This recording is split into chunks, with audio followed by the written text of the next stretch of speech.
Ever wondered how these tiny speakers in your home theater or car audio can produce such clear, high notes?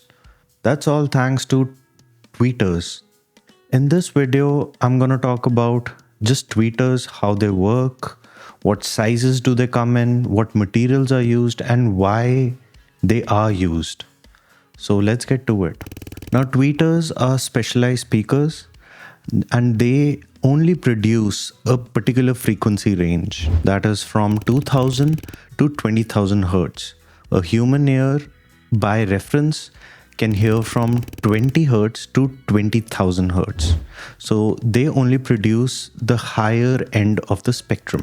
These are responsible for all the sharp sounding notes or instruments like cymbals, sharp vocals, or detailed instruments. So you can say without tweeters, audio would be dull and lifeless.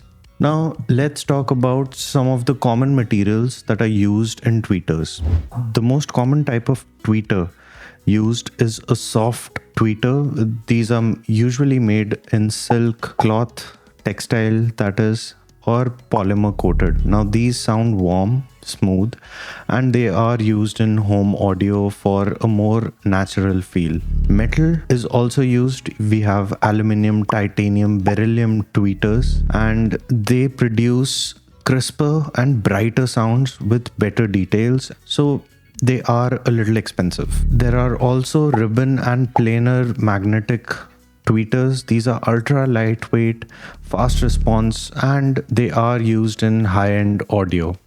Tweeters can also come in plastic or metal or a composite. Now these are very efficient usually, and they're found in PA systems or in theaters. As a general rule, softer materials give you a more laid back or warmer treble, but rigid materials tend to give you a sharp and a bright treble.